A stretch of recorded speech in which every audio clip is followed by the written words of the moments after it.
I just thought, for once in his life, could he tell me he loves me? Don't worry, everyone. I already told the other comedians I'm here to take a fall. Push them up, make them look a little better. I didn't always want to be a comedian. I went through a lot of career choices. Like, I wanted to be a doctor, but I didn't have the patience. There's more. I wanted to be a proctologist, but I thought that was just such a pain in the ass. Decided to be a gynecologist, but I couldn't find any openings. I thought medical field was for me because I cut my teeth as a dental hygienist. I wanted to get into designing prosthetics because I'm always willing to lend a helping hand. But I'm too sexually perverse, I ended up getting off on the wrong foot. I gave all that up, tried to get into music. I wanted to be a wandering minstrel because I could really carry a tune. Thought about getting to the saxophone, but I wasn't quite up to brass. What do they call it? Somebody who plays the saxophone? Saxophoner? I was more of a sax offender.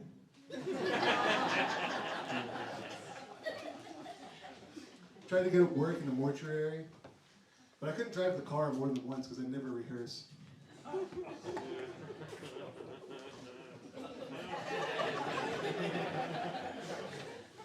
No, so I ended up, like most comedians, being a server. Yes, gift cards are shit, whatever. But I really, server is a pretty easy job. Comedian's more rewarding, but I wish comedian was a little more like server. Like if I could come out here and just ask you, like, what would you like to laugh at today? Are you looking for something political, a little satirical?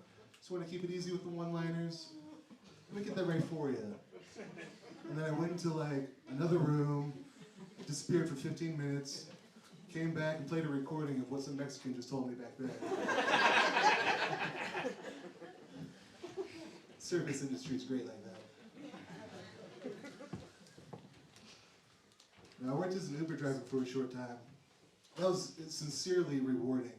One of the best experiences of my life. No, I'm just kidding. Uber sucks.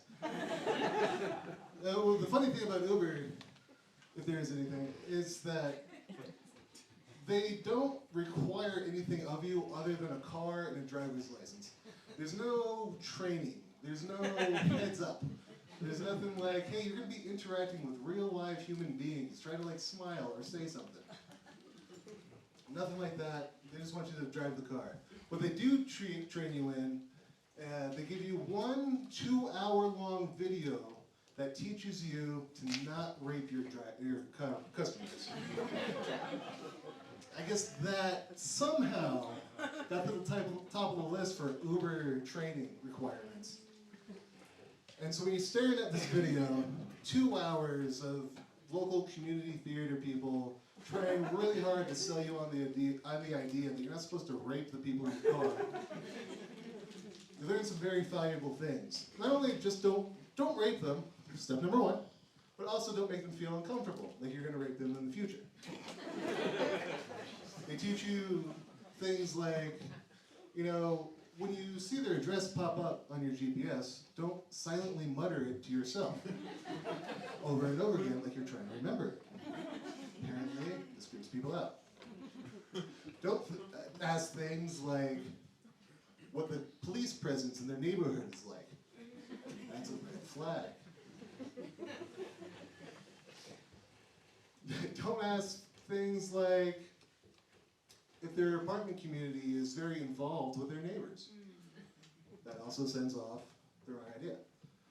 But there was this one time, I was picking up this young lady from a requested ride, and I pull up to the Denny's, and she gets out. It's not her phone. She had someone else call it for her, whatever. I'll still take her to where she needs to go. Which is odd, because she had her own phone, which about 2 minutes into the drive, she answered. Now, I don't like to hear what other people have to say, so I tuned her out. But she started off very shy, right? She answers the phone, hello? Oh yeah, no, I'm on my way back home now. No, not to her place. Because she doesn't want to fucking eat me out anymore. No, 2 hours of love making and it's roll over and good night? No, fuck her. She doesn't want anything to do with my baby? Look, I'm getting that baby back in like 2 more months. Once my probation is all over, they already authorized that I can live with my grandmother and still get to see my baby at least 3 times a week. And at this point, I am like enthralled. Wow, it's been like 2.5 minutes and I already know way too much. So like I'm looking around for like snack food or whatever, and she keeps going on. She's got like, you know, a whole retinue of baby daddies, and you know, which is fine and all, but it's just very interesting to pick up within not knowing someone for 6 minutes. This is what she offers in the back of my Uber. So I'm pretending like I'm turning up the volume and not listening to her, but I'm slowing down as I look at the GPS to see how much time we got before we drop off. I'm soaking it all in. But this is in Las Vegas, Nevada at the time. And we start getting into some really seedy like territory where the bright street lights turn into dim lights with like broken gravel and things, and I'm not quite sure where I'm going.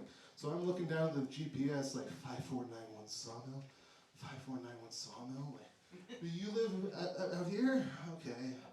Shit, like I see people on the side of the streets. Maybe they're selling drugs, whatever. Maybe they're waiting to kill each other. I don't know.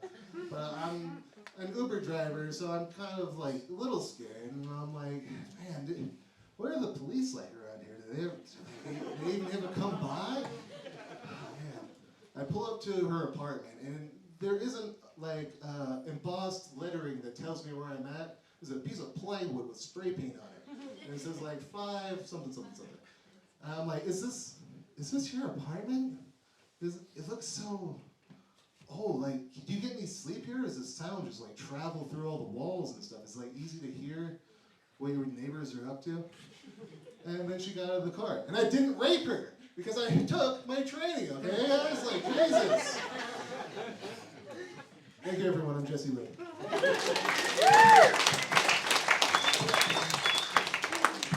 He did not have that training when he was on my couch.